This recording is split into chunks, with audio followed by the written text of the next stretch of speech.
ধনুর্দাস বলে একজন কুস্তিগার ছিলেন, গায়ে খুব শক্তি, কিন্তু একজন বেশ্যার প্রতি অত্যন্ত আকর্ষিত ছিলেন উনি। আর ওই বেশ্যাটাকে ধনুর্দাসের কাছে এই পৃথিবীর সবচাইতে সুন্দরতম ব্যক্তি। তো শ্রীরঙ্গমে একটা উৎসব হচ্ছে, ভগবানের একটা উৎসব, সবাই ভগবানকে নিয়ে ব্যস্ত, কিন্তু ধনুর্দাস এই মাতাজিকে নিয়ে ব্যস্ত।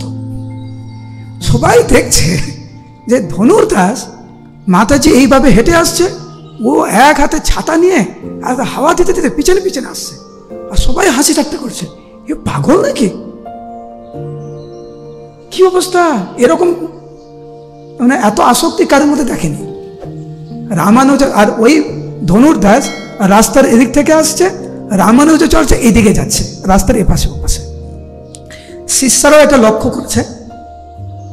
গুরুদেব তখন বলছেন যে গুরুদেবের আদেশ কেউ যদি পালন করে সমস্ত জড় আসক্তি থেকে দূরীভূত হতে পারে।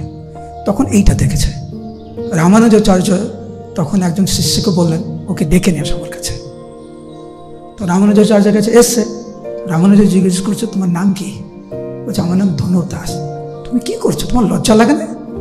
এত হাজার হাজার লোক তোমাকে দেখে হাসি ঠাট্টা করছে, আমার কি যায় আসে, এটা আমার জীবন। এই মাতা যাচ্ছে, তুমি এরকম কেন করছো?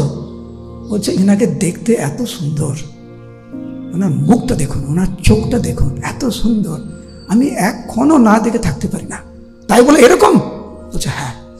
তখন রামানুজাচার্য বললেন আচ্ছা এনার থেকে যদি আমি ভালো আরো সুন্দর ব্যক্তিকে তোমাকে দেখাতে পারি তখন কি করবে? সম্ভবই না, ইনার থেকে এত সুন্দর কেউ হতেই পারে না। আরে আমি যদি তোমাকে দেখাই এই আসক্তি ছাড়তে পারবে? অবশ্যই। ইনার থেকে সুন্দর তুমি যদি আরো দেখাতে পারো আমি তো ছেড়ে দেবো, এক্ষুনি ছেড়ে দেবো। তো ধনুর্দাসকে নিয়ে গেলেন রঙ্গনাথের মন্দিরে। যারা শ্রীরঙ্গমে গিয়েছেন, কত সুন্দর ভগবান। তো রামানুজাচার্য গিয়েছে, ভগবানের কাছে বিশেষ প্রার্থনা করলেন রামানুজাচার্য, এই ধনুর্দাসকে আশীর্বাদ করলেন। যখন মন্দিরে প্রবেশ করেছে, আর ভগবান বিষ্ণুর যখন অপরূপ মাধুর্য মণ্ডিত মুখমণ্ডল যখন দেখেছে, ধনুর্দাস পাগল হয়ে গেছে, পাগল হয়ে গেছে। তৎক্ষণাৎ আসক্তি থেকে বেরিয়ে আসলো।